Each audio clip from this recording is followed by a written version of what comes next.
didn't get to make it to spin group. It's been a morning. I got my lambing pants on, so they're kind of icky. But that's okay. This fiber is dirty anyway. It's raw alpaca fleece. So I did get my goal met yesterday, and I spun 2 row legs. And so now what I need to do is I need to card 2 more, and then I will start spinning them. Sad that I didn't make it to spin group, but I knew if I went, it was going to start to rain. And that's what I'm waiting on right now, is for it to start to rain. We had a few sprinkles earlier. I ended up going, okay, so we got a deer this morning. My husband got a deer on his way to work this morning. And so I went extra early thinking, I gotta get that deer done before I go. And that's what I did. I went there this morning early. Got my deer processed. I did take some video of that. Nothing spectacular, because I just didn't have the time. And then checked all the sheep. Daff, who we talked about, wasn't wanting that baby. She did. She bonded with him. She's feeding him. We moved her again, so that's a good trial for her. And she put him in the little shed last night, and because we were worried about it was going to rain, we wanted the other sheep to go in the stall where she was locked in. And Fancy's acting like she's wanting to take over that stall, which is fine. Fancy's a bigger ewe, probably going to have triplets. I want her to be able to go in there. And then if it rains, if it does rain hard, then all the girls are going to want to go in. So I've got Dander, who gave us triplets yesterday. Woo-hoo, I was thinking so. That's what I was expecting, triplets out of her. So I was really worried about twin lamb disease with her. As you know, I was power punching her routinely, and it really helped her out. I tell you, she was not eating anything. She did end up starting to eat some corn when I switched her to straight corn, and feeding her 3 times a day. But the hay, she wasn't ready for that, so that's okay. So far, power punch, the 2 ewes that got it religiously there during those last 3 days, pulled through. And the Dottie, I didn't think she was going twin lambing because she was going to the bunk eating. And so now, who cares if they're eating or not? I'm giving it to them.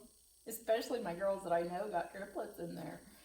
That's all right. I mean, I'm super worried now. So that's 2 adult ewes that I've lost to twin lambing. 1 this year, 1 last year. Super new to the sheep. So this is all my learning curve I got to get through. So now I'm thankful. We've got Dander. She had 2 huge ewes, and her first one was a ram. He was smaller, but he was huge. I was like, oh my gosh, there's no way she's got 3 in there because this guy is big. 2 more came out that were even bigger than him. Holy cow, that's a good ewe. Could she have made it without helping her and putting her on something? I don't know. I'm not risking it anymore. And now we got, okay, so she's in that stall. I'm going to see. Phew! Phew! Bless me. Oh my. Okay. Now, so, everything's going good.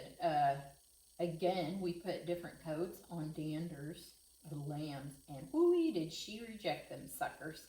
So we took the coats off, so last night, so her lambs did not have coats on last night, but they're big lambs, nursing strong. I did not tube feed any of those. They came, when you got lambs that big, they come out walking. seriously. I mean, they are strong, and they get right up to that udder and nurse. So that's positive, positive, positive. Dander took hers, or Daff took hers. Dander's had 3. She's still with us another year. Woohoo! So we'll be keeping her to use. They're gonna have nice udders too. Dander's got an awesome, huge udder.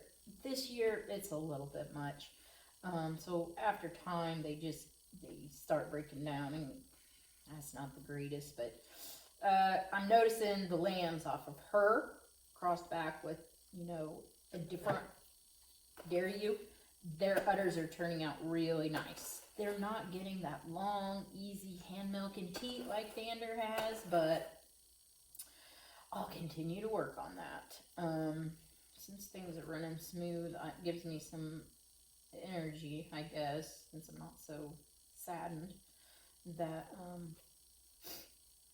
keep going maybe another year here with these sheep. Now, where are we at? I'm waiting for it to rain. If it rains, that's why I'm waiting for it to rain. The old horse, who we let out this morning, I'll have to go back and I'll have to put him back in. We just don't want to trigger anything with him. At this point, we've made it this far to spring. We had the gun out. We were going to do it. We were going to put him down. Ugh. We hate to do that.